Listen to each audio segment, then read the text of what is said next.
Allahumma salli ala sayyidina Muhammad wa ala alihi wa sahbihi ajma'in, amma ba'd. Alhamdulillah, segala puji dan syukur yang selayaknya kita panjatkan kepada Allah Subhanahu wa taala. Salawat dan salam buat junjungan Nabi Muhammad sallallahu alaihi wasallam, para keluarga baginda, para sahabat baginda, para tabi'in, para tabi' tabi'in, para muslimin muslimat yang berada pada jalan mereka, dan mudah-mudahan tuan-tuan kita semua dan umat Islam berada pada jalan dibawa oleh Nabi sallallahu alaihi wasallam, dan kita orang-orang terpilih untuk mendapat syafaat pertolongan Nabi di akhirat kelak. Dengan syaratnya tuan-tuan, kita menjadi orang-orang yang sentiasa mengikut apa yang dibawa oleh Nabi, mengamalkan sunnahnya, mentaati perintahnya dalam setiap masa dan setiap waktu, insya-Allah. Dan insya-Allah tuan-tuan, kita sambung perbincangan kita yang terhenti sebelum tu. Alhamdulillah kita dah diberi kelonggaran lagi untuk mengadakan kuliah. Sebelum tu kuliah Maghrib Isyak boleh, kuliah subuh dah boleh, kapasiti untuk solat berjemaah pun dah, solat fardu 100 orang, solat Jumaat 200. Saya rasa majlis kita tu ngam-ngam lah. Nah, mun solat solat subuh insya-Allah mudahan dengan mun kita dengar kes kita di Bintulu tu pun dah makin kurang lah, Sarawak pun kurang, cuma seluruh Malaysia yang agak meningkat. Mudahan kita doa sama-sama dan usaha sama-sama, mudahan benda yang akan semakin berkurangan, dan dengan usaha dilakukan oleh semua pihak, termasuklah vaksin kan. Vaksin itu salah satu usaha dan ikhtiar yang semua mesti menyokong, sebab ada juga yang masih ragu-ragu tentang vaksin, ya, semua ambil vaksin. Saya kira ya antara yang ikhtiar kita untuk mengekang penularan COVID-19, untuk menghasilkan imuniti kelompok, supaya bila ada imuniti kelompok, maka insya-Allah ia akan menghasilkan sistem ketahanan dalam diri kita dan dalam masyarakat sebenarnya kan. Tuan-tuan, kita sambung perbincangan kita yang sebelum tu. Kita masih bercakap tentang bab berkenaan dengan rambut Nabi sallallahu alaihi wasallam. Bagaimana kita dah cerita sebelum tu hadis-hadis yang menceritakan keadaan rambut Nabi, kepanjangan rambut Nabi, bentuk rambut Nabi dan sebagainya. Cuma dalam bab tu kita dah masuk di akhir perbincangan berkenaan dengan apakah kesimpulan dan hukum yang boleh kita ambil daripada hadis-hadis yang berkaitan dengan sifat rambut Rasulullah sallallahu alaihi wasallam. Kita sambung tuan-tuan.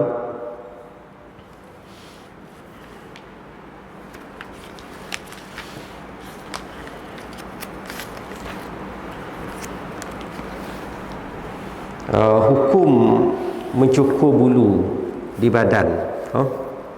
Apa hukum mencukur bulu-bulu yang berada di badan kita?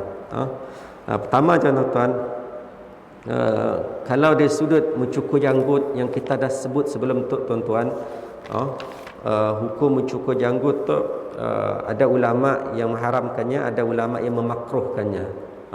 Sebab janggut tu antara merupakan sunnah Rasulullah sallallahu alaihi wasallam yang disunnahkan untuk kita memelihara janggut, merapikan janggut dan sebagainya. Cuma di kalangan ulama ada yang madah bolehnya dicukur, dan ada sebahagian yang madah makruh aja dicukur bulu tersebut, janggut tersebut. Keduanya, apakah hukum mencukur bulu kening, yang untuk kebiasaannya untuk wanita kan. Walaki saya dah cukur bulu kening. Mun ada yang lain ya dah masuk kategori lain. Mun ada lelaki yang mencukur bulu kening, Dalam satu hadis tuan-tuan, riwayat Bukhari dan Muslim daripada Abdullah bin Umar radhiyallahu anhuma, yang Rasulullah menyebut, yang maksudnya Allah melaknat perempuan-perempuan yang membuat tatu yang diminta dibuat tatu padanya. Tatu tu selain daripada wanita, sebenarnya lelaki pun diharamkan untuk melakukan tatu, malah tatu di badan, melukis apa-apa bentuk dan sebagainya, tatu. Kemudian perempuan-perempuan yang mencukur alis, bulu kening, begitu pun dilarang. Bulu kening untuk dicukur jadi trend juga kan, bagi wanita yang kadang-kadang terpalit juga kepada wanita-wanita Islam kita yang mencukur bulu kening, yang mencukur alisnya, untuk mencantikkannya, untuk tujuan perhiasan. Kemudian dilukis, dah dicukur, dilukisnya lagi. Bilanya si dilukis, jadi pelik jadi mukanya, saya dah berkening. So pelik juga kadang kita kan dah kacak, dah cantik dah, sebenarnya alis ataupun bulu kening yang diciptakan oleh Allah Subhanahu wa taala. Atau diminta dicukur alisnya, dan perempuan-perempuan menjarangkan giginya untuk kecantikan, iaitu perempuan yang mengubah ciptaan Allah Subhanahu wa taala. Termasuk bukan naknya aja, bukan yang mencukur aja, bukan orang yang dicukur bulu keningnya, termasuk yang mencukur juruhias ya. Tukang hias, terutama bila kahwin tu kan, bila nak kahwin, nak nikah tu, biasanya yang lebih perhiasannya adalah kepada wanita. Islam tu membenarkan kita berhias, kita memperelokkan wajah kita, tapi dengan keadaan yang tidak mengubah ciptaan Allah Subhanahu wa taala. Tabarruj atau perhiasannya tidak mengubah ciptaan yang sedia ada, kecuali dalam perkara-perkara yang mendatangkan keaiban kan. Bulu keningnya, alisnya panjang sampai berjuri nutup matanya. Macam kita nanggap bulu kening dak singa dan sebagainya kan, panjang nutup, yang pelik rupanya kan. Yang ia dalam keadaannya mungkin kita melihat aib ataupun keburukan yang bolehnya ngatur sikit. Tapi kalau keadaan biasa, alis kita yang biasa tu, yang tidak mendatangkan keaiban dan sebagainya, maka tidak boleh diubah ciptaan tersebut tuan-tuan. Maka Nabi larang dan Allah melaknatkan orang yang melakukan perkara tersebut. Jangan ayalah, kalau kita sebagai suami pun, isteri walaupun suaminya nyuruh untuk mencukur keningnya pun boleh, tetap dah sabit dalam hadis Nabi melarang untuk mencukur alis, mencukur kening tersebut. Boleh, sama ada bagi perempuan ataupun bagi lelaki. Kemudian bulu-bulu lain tuan-tuan, bulu ketiak, bulu ketiak ataupun bulu ari-ari, yang memang sunat, tak potonglah kita, jangan dibiarkan panjang. Bulu ketiak dan bulu ari-ari. Bulu ari-ari adalah bulu pada kemaluan, hukumnya sunat. Bagi bulu ari-ari maka sunatnya ada cukur. Bulu pada kemaluannya jangan dibiarkan panjang sampai jadi hutan berkarih gitu, jangan cari. Dia nak kencing, nak kemih, cari dah gitu. Memang disuruh potong, disuruh untuk kita mencukur bulu ari-ari tuan-tuan. Adapun bulu ketiak maka lebih baiknya dicabut. Kan orang biasa pakai anggup, anggup pakai cabut bulu ketiaknya. Tapi lama lah masanya nak cabut sikit. Namun munnya dicabut, dicukur pun tidak mengapa. Dipotong dengan cara lain, walaupun bukan dengan cara bulu ketiak tadi, bukan cara dicabut satu persatu, tapi dicukur pun tidak mengapa, asalkan prosesnya adalah sama untuk membuang bulu ketiak tersebut. Adapun bulu-bulu lain tuan-tuan, bulu-bulu lain mencabut atau membuang bulu atau bulu di kaki, di betis, di dada, di kepala sebagainya, sama lelaki atau perempuan, maka harus membuangnya kerana tidak ada dalil yang melarang, syarat melarangnya. Tok biasanya lelaki tu ada bulu, tapi ada je bulu pada dada, bulu pada tangan, pada betis je nak. Perempuan jaranglah, saya dah lah perempuan bulu dada dah. Bulu tangan kah, ataupun misai kan. Misai kadang perempuan ada juga kena tok. So kalau bulu misai ya yang mendatangkan aib bagi wanita ya, maka yang ya aib maka sunat untuk dibuang bagi wanita. Cuma lelaki tu misainya sunatnya dinipiskan kan, dinipiskan. Tapi bagi lelaki ada macam bulu dada ke, bulu betis tangan, secara dasarnya syarak tidak ada dalil yang mengharamkannya untuk mencukur atau membuang bulu tersebut. Tapi saya dah orang lelaki biasanya saya dah cukur bulu tangan, bulu kaki. Ya biasa aja kan bulu ya. Saya dah yang mengaitkan kebiasaannya lah. Kecuali nya lebat ilat sampai macam rambut kita. Bulu kaki, bulu tangan ya lebat sampai macam rambut di kepala. Ya lain je rupanya kan. Bulu kening tadi pun dilarang, haram, walaupun atas permintaan suami, sebab Rasulullah pun melarang, larangan keras daripada Rasulullah sallallahu alaihi wasallam. Ya bulu-bulu yang berada di badan. Adapun rambut di kepala tadi bagi wanita haram untuk mencukurnya. Wanita boleh mencukur rambutnya kerananya menyerupai lelaki. Jangan, walaupun dalam bab haji dan umrah. Bila bab haji dan umrah tu lelaki sunatnya afdal yang mencukur keseluruhan rambutnya di kepala kalanya tahlul untuk umrah haji dan umrahnya kan. Tapi wanita hanya menggunting sahaja rambut dalam bab tahlul untuk haji dan umrah. Larangan-larangan lain tuan-tuan berkenaan dengan rambut, mencukur sebelah rambut saja dan membiarkan sebelah lagi. Ada trend kini tuan nak, sebelah rambutnya tandahnya, sebelah rambutnya dicukurnya. Ada trend macam ya kan. Tak ikut-ikut dengan budaya-budaya yang pelik-pelik. Larangan tu tuan-tuan al-qaza. Rasulullah sallallahu alaihi wasallam menegah, disebut dalam hadis Ibnu Umar radhiyallahu anhuma, anna Rasulullah sallallahu alaihi wasallam naha 'anil qaza. Sesungguhnya Rasulullah menegah daripada al-qaza. Menurut Imam An-Nafi' yang diriwayatkan hadis ini daripada Ibnu Umar, al-qaza ialah mencukur sebelah rambut bayi dan membiarkan sebelah lagi tanpa dicukur. Rambut baby contohnya, sebelahnya dicukur, sebelah lagi dibiarkan. Sedangkan tuan-tuan, baby tu antara sunnah ketika kelahiran bayi mencukur rambutnya kan. Pada hari ketujuh ya, diberikan namanya, dibuat akikah padanya, dicukur rambutnya dan rambutnya ditimbang. Ditimbang sama berat dengan emas kan atau perak, dan disedekahkan kepada fakir miskin. Mood baby berapa banyak je, moodnya lahir hari ketujuh ya sampai tak bergram kan, segram kah 2 gram kah, dan dibanding dengan emas lah, dan disedekahkan kepada fakir miskin. Bukan rambut yang disedekah fakir miskin, nilai emas kan, disedekah pada fakir miskin, dengan ganti dengan duit kah, disedekah fakir miskin.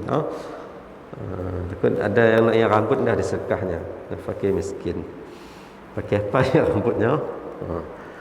Rambut dia tanam. Sunatnya tuan-tuan, rambut tu ataupun kuku kita tu bagusnya ditanam sebenarnya. Lepas kita gunting rambut, kuku dan sebagainya, lebih baiknya ditanam.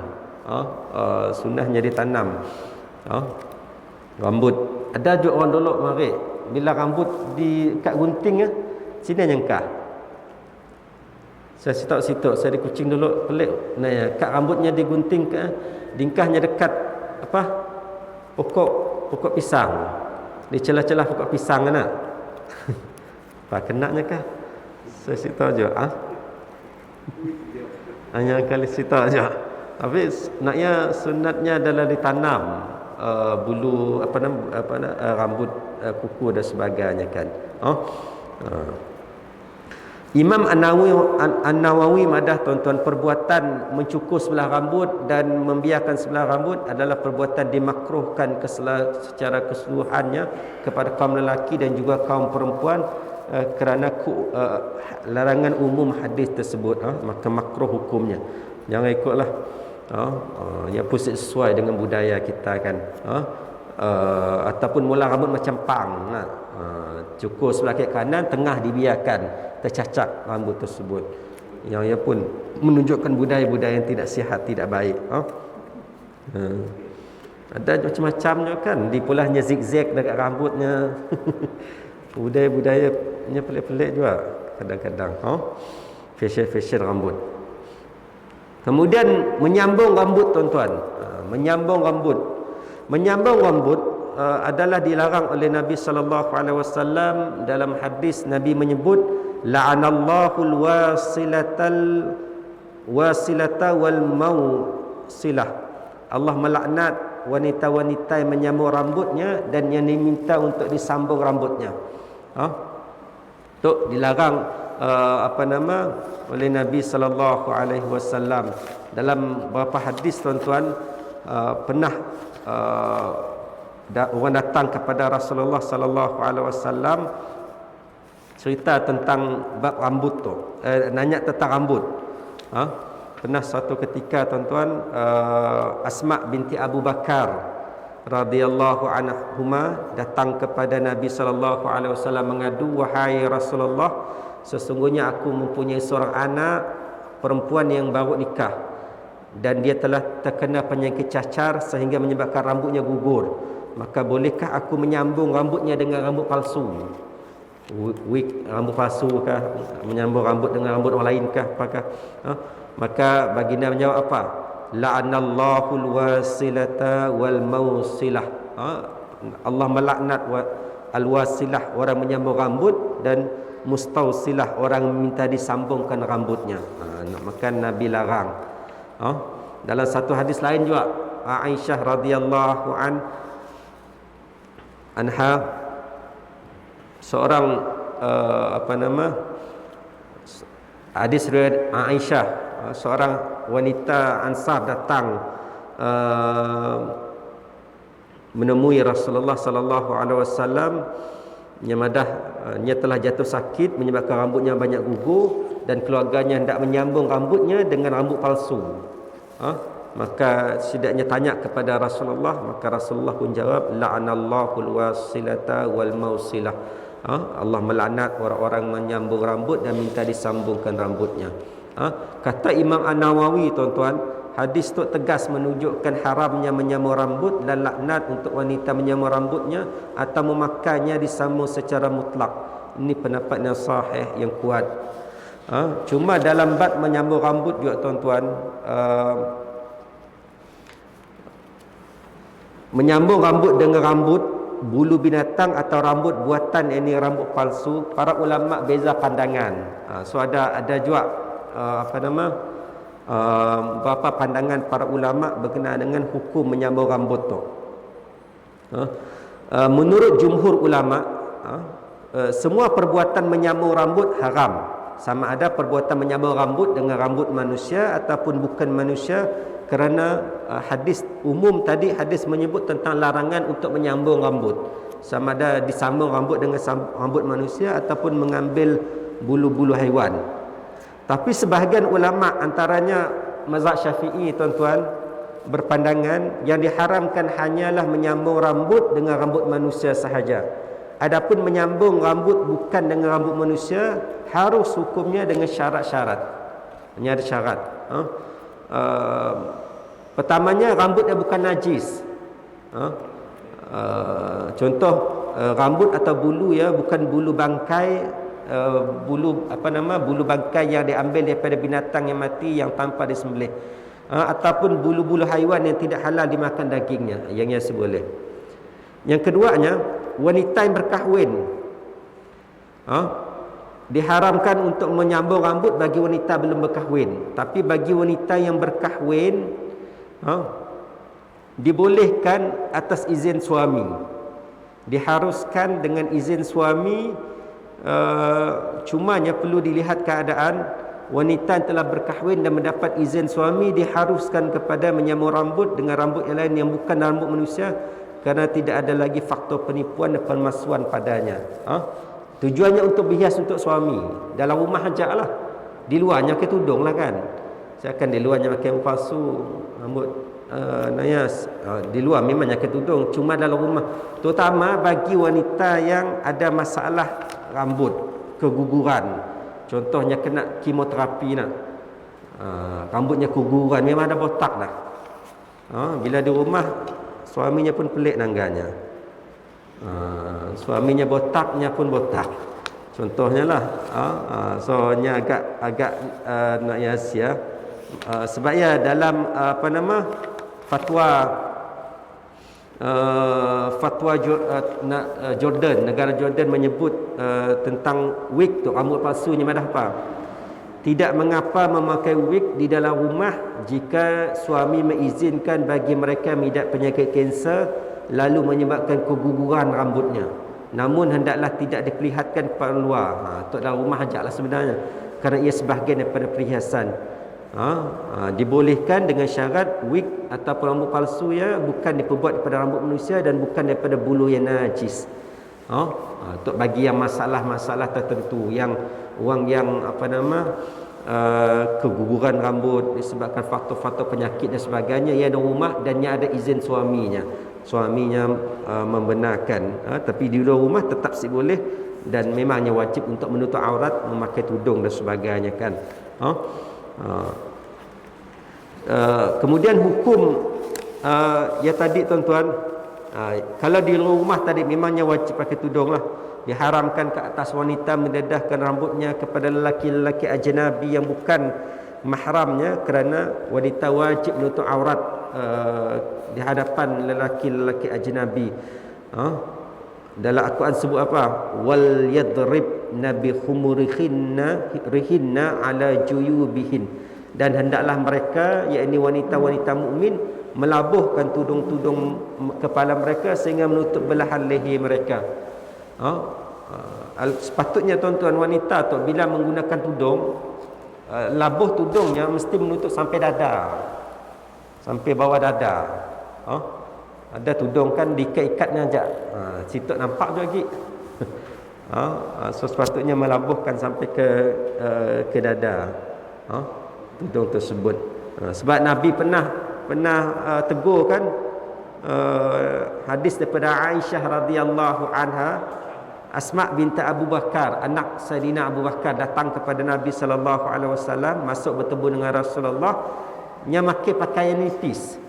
Bila nya pakai pakaian nipis Nabi terlihat, kemudian Nabi berpaling, memalingkan muka daripada Asma ya. Lalu Nabi madah apa? Wahai Asma, sesungguhnya seorang wanita apabila telah datang haid, yakni telah baligh, tidak harus dilihat padanya selain daripada ini dan ini sahaja. Maka Nabi menunjukkan yang boleh ditunjukkan oleh wanita adalah muka dan dua tangannya sampai pergelangan. Yang lain wajib tutup. Termasuklah Asma tadi, nya pakai pakaian nipis, nya nutup tapi nipis. Sebab dalam bab pakaian pun sama, nipis yang menampakkan bayang-bayang di dalamnya pun tidak cukup syarat menutup aurat. Pun tidak cukup syarat menutup aurat, nampak bayang-bayang. Sama aja lelaki. Lelaki kan aurat di antara pusat dan lutut. Kalau kita pakai baju masih nampak. Kadang kita pakai baju warna putih ataupun baju yang jarang nampak di dalamnya, maka tidak cukup syarat menutup aurat sebenarnya. Sebab pakaian yang digunakan mesti tidak menampakkan yang berada di dalam pakaian tersebut.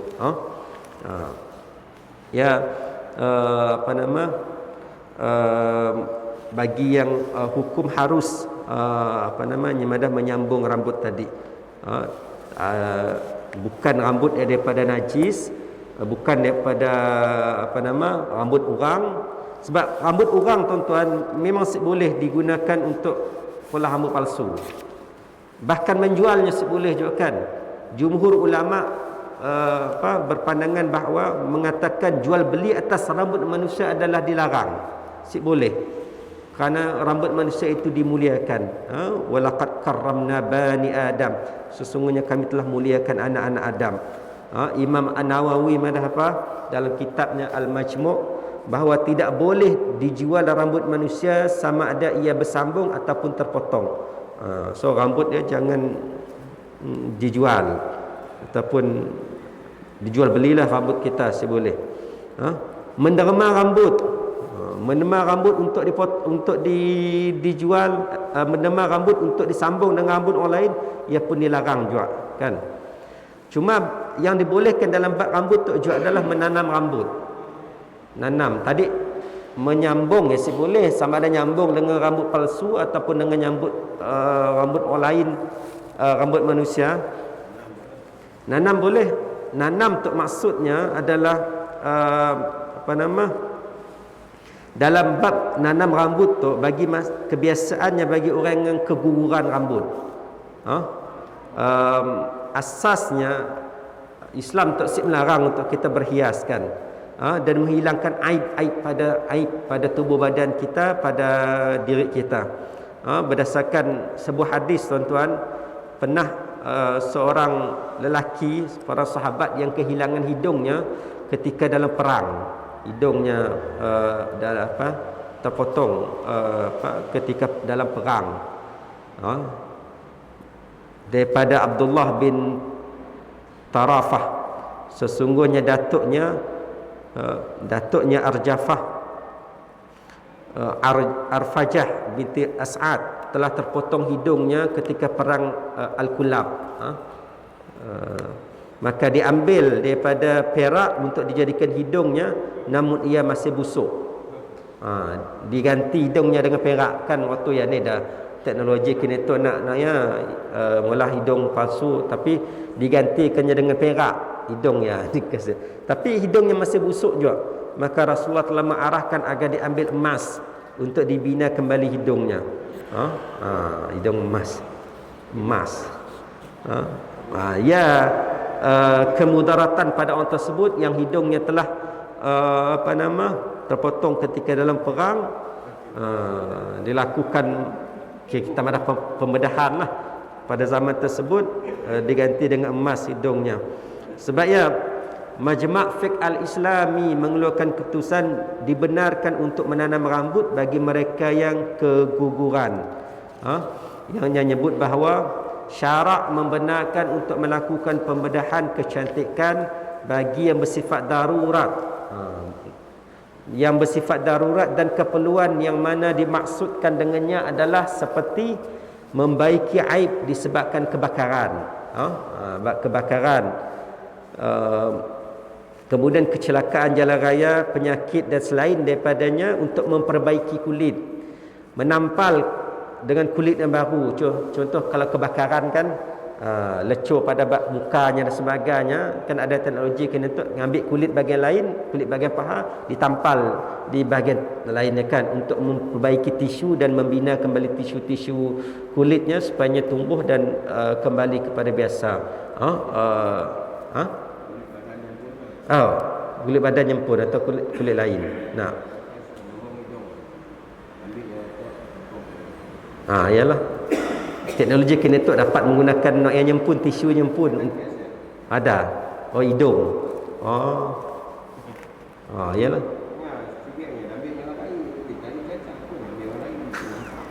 Yalah.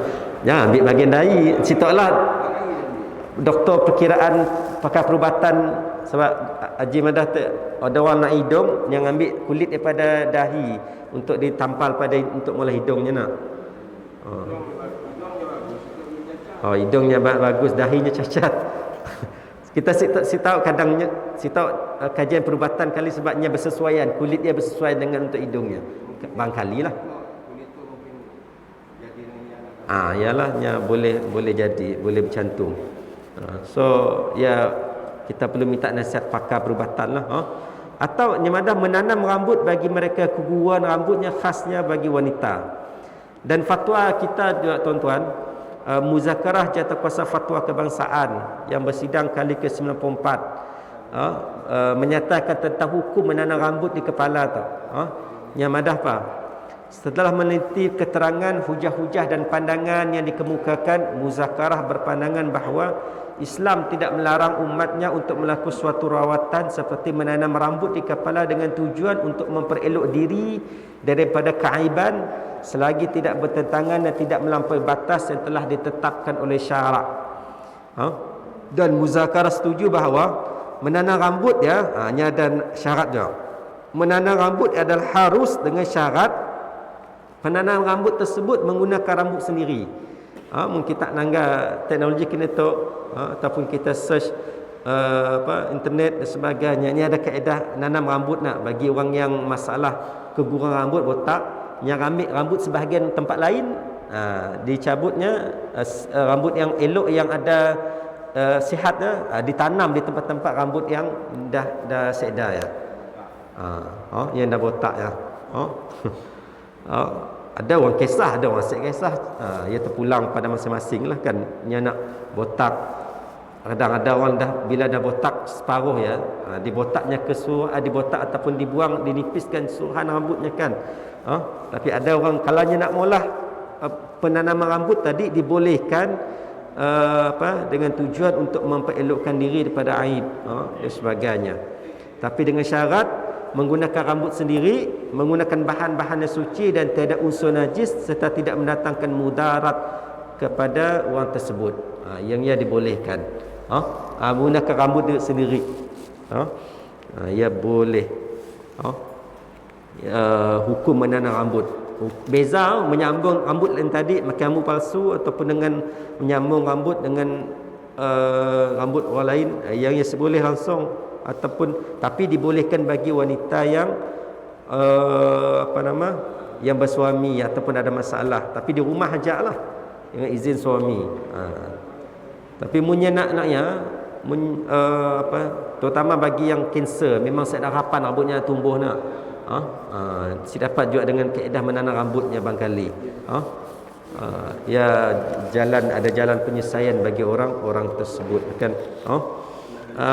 Kemudian mencelup rambut dengan warna hitam. Kena tu ada juga kan, celup rambut ataupun menginaikan rambut diharamkan mencelup rambut dengan pencelup warna hitam kan dilarang oleh Nabi. Tu ada hadis lain kalau ada nyebut jangan diwarnakan dengan hitam, tapi warna lain boleh. Inai tu warna lain. Warna merah, merah ada inai kan warna merah ke merah pekat biasa. Inai macam inai di tangan kita, tangan orang nikah ya kan, menginaikan rambut. Boleh, tapi jangan dihitamkan ya seolah-olah kita dah menuai balid. Ada masalah untuk menginaikan dengan inai yang bukan dai noya tu, dai yang masuk air wudu. Ada inai yang halal dan inai yang boleh serap uduk, serap air dan sebagainya. Yang okey dan bukan warna hitam.